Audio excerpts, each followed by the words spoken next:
నమస్తే. ఇప్పుడు మనతో మాట్లాడడానికి ఒక జనం ఉన్నారు. ఒకసారి బీఎస్పీకి సంబంధించి అసలు ప్రవీణ్ కుమార్ ఆర్ఎస్ ప్రవీణ్ కుమార్ అసలు తీసుకున్న నిర్ణయం సరైనదా? కాదా? దాని పట్ల అసలు ఏమనుకుంటున్నారు జనాలు ఒకసారి అడిగి తెలుసుకుందాం. చెప్పండన్న, ఏమనుకుంటారు అసలు? ఒక బహుజనవాదాన్ని ఎత్తుకొని ముందుకు ఇప్పుడు మళ్ళా దొంగ అని గడిలు కూడగొడతా అని చెప్పిన వ్యక్తే ఈరోజు మళ్ళా కలిసి పనిచేసే పరిస్థితి ఉంది. అటు బీజేపీని కూడా మతం పార్టీ అన్నారు. ఇటు కాంగ్రెస్‌ని కూడా అసలు మతాల ఘర్షణకు కారణం కాంగ్రెస్ పార్టీ అంటుండు. దీని వెనక అసలు ఏం జరుగుతుంది అసలు? బహుజన సమాజ్ పార్టీ అనేది కాంశీరామ్ గారు ఒక గొప్ప ఆశయం పెట్టుకొని స్థాపించినటువంటి ఆ యొక్క మహానుభావుని పార్టీలో ఇట్లాంటి చీడ పురుగులు చేరి ఇదే ఆర్ఎస్ ప్రవీణ్ కుమారు మన హిందుత్వానికి ధర్మానికి వ్యతిరేకంగా బండి సంజయ్ గారి మీద కూడా కొన్ని అప్పట్లో కామెంట్ చేసినాడు. ఈ దొరల అహంకారాన్ని, దొరల గడియలను నేను కూలగొడతా అని చెప్పి మొన్నటి ఎలక్షన్లో ఎన్నో వాగ్బానాలను మాట్లాడినావు. మరి ఇప్పుడు ఏం చేస్తున్నావు? నువ్వు చేస్తున్నది ఏంది? బహుజనులు దళితులను అడ్డం పెట్టుకొని వాళ్ళని ఓటు బ్యాంకుగా వాడుకొని ఇప్పుడు వాళ్ళ యొక్క స్వాభిమానాన్ని దొరల దగ్గర తాకట్టు పెడతా ఉన్నావు. ఇదేనా బహుజన్ సమాజ్వాదీ పార్టీ సిద్ధాంతం? ఇదేనా కాంశీరామ్ గారు మరి ఏర్పరచుకున్నటువంటి ఒక ఆశయం? ఇదేనా మాయావతి చెప్పినటువంటి మీకు ఒక బాట? ఈనాడు తెలంగాణలో ఉన్నటువంటి మొత్తం దళితులు బహుజనులందరూ కూడా నీ మీద తిరగబడే పరిస్థితి ఉన్నది.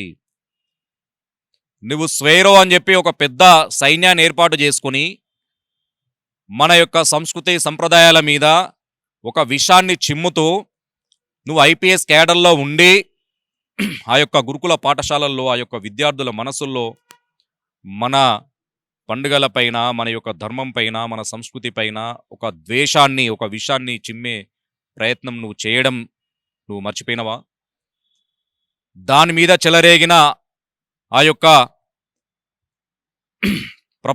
ప్రజల్లో నెలకొన్నటువంటి ఆ యొక్క ఆందోళన వల్ల నువ్వు రిజైన్ చేసి ఇది ఎంత దూరం పోతాని చెప్పి నువ్వు భయపడి నువ్వు బీఎస్పీలో చేరి మరి కేవలం మన దళిత బహుజనులను పూర్తిగా ఓట్ల కోసమే ఓట్లు వేసే యంత్రాలుగా నువ్వు మార్చుకున్నావని చెప్పేసి ఇప్పుడు స్పష్టమవుతున్నది.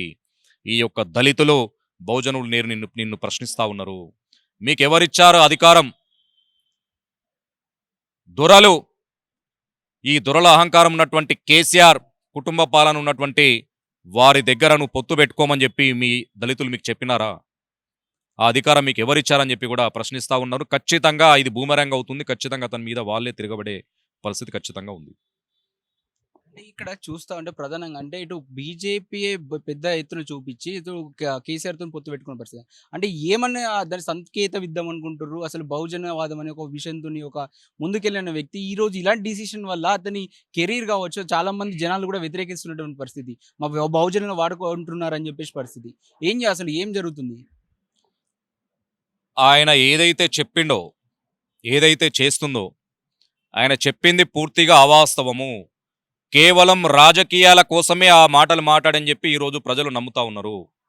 ఆనాడు ఏం మాట్లాడిండో, దొరల మీద వ్యతిరేకంగా మాట్లాడినటువంటి ఆ యొక్క వ్యక్తి ఈరోజు ఆ దొరల దగ్గరికి పోయి ఆ దొరల దగ్గర ఈ యొక్క పార్టీని తాకట్టు పెడతా ఉంటే మరి ఆ యొక్క ప్రజలు అనుకుంటా ఉన్నాడు, మరి నువ్వు దేని గురించి అక్కడ తాకట్టు పెడతా ఉన్నావు? నీకేమైనా ప్యాకేజీలు వచ్చినాయా? రాజకీయంగా ఇంకేదన్నా నీకు అవసరాల కోసం నువ్వు చేరినవా?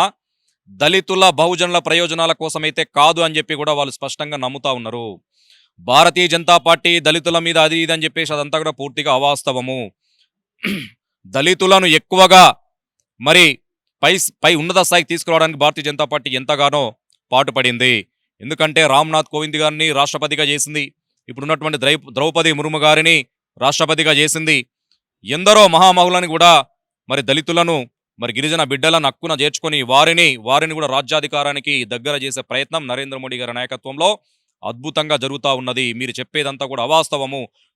మీరు కేవలం మీ స్వప్రయోజనాల కోసమే మీరు యొక్క బీఎస్పీని అక్కడ కేసీఆర్తో ములాఖత్ అయ్యి నువ్వు అక్కడ తాకట్టు పెట్టినావు అని చెప్పి ప్రజలు చాలా స్పష్టంగా నమ్ముతా ఉన్నారు. ఇక్కడ ఇది చాలా మంది ఏమంటున్నారంటే ఎప్పటి నుంచో అంటే అంటే మామూలుగా అక్రూర్ మురళి మాట్లాడుతూ ఏమన్నారంటే మామూలుగా ఇది నువ్వు కేసీఆర్ వదిలినటువంటి బాణమే కాదు మొట్టమొదటి మాకు డౌట్ వచ్చింది కాకపోతే ఈయన బహుజనవాదం ఎత్తుకొని కొంచెం పేపర్ లీకులు కావచ్చు వాటిలో కొంచెం పోరాడిన చూస్తే నిజంగానే పనిచేస్తాడని అనుకున్నాం ఇప్పుడు అర్థమవుతుంది అసలు కేసీఆర్ వదిలిన బాణమే అని చెప్పేసి అంటూ ఉన్నారు. ఈ విషయం పైన ఆర్ఎస్ ప్రవీణ్ కుమార్ గారు దీనికి సమాధానం ఇవ్వాల్సిన అవసరం ఉన్నది. మీరు కేసీఆర్ వదిలిన బాణమా ఇంకోరన్న వదిలిన బాణమా? మీరు ఎవరి కోసం పనిచేస్తా ఉన్నారు? మీ సిద్ధాంతం ఏంది? మీ ఆశయం ఏంటి అని చెప్పి అతడే మనకు స్పష్టం చేయాల్సిన అవసరం ఉన్నది. లేకపోతే ఖచ్చితంగా దళితులు బహుజనులు ఆయన మీద తిరగబడతారు. అతన్ని రోడ్ల మీద కానీ ప్రజల మధ్యలో తిరగనిచ్చే పరిస్థితి లేదు. బీఎస్పీ అనేది నామరూపాలు లేకుండా పోయే పరిస్థితి మాత్రం ఖచ్చితంగా ఉంటది. రైట్. ఇది చెప్తుంది అసలు ఆర్ఎస్ ప్రవీణ్ గారు ఫస్ట్ చెప్పాలి. అతని యొక్క సిద్ధాంతం ఏంది? దేనికోసం పనిచేస్తుండు? బహుజనుల బావు కోసం పనిచేస్తుండా? లేకపోతే ఏదైనా ప్యాకేజ్ కోసం, పదవుల కోసమే ఇలా పొత్తు పెట్టుకునే ప్రయత్నం చేస్తుండా? ఫస్ట్ దీని పట్ల అన్ని ప్రశ్నల పట్ల ఫస్ట్ స్పందించాలని చెప్పేసి వాళ్ళు అంటూ ఉన్నారు. కెమెరామెన్ రాకేష్‌తో అక్షిత్, హైదరాబాద్.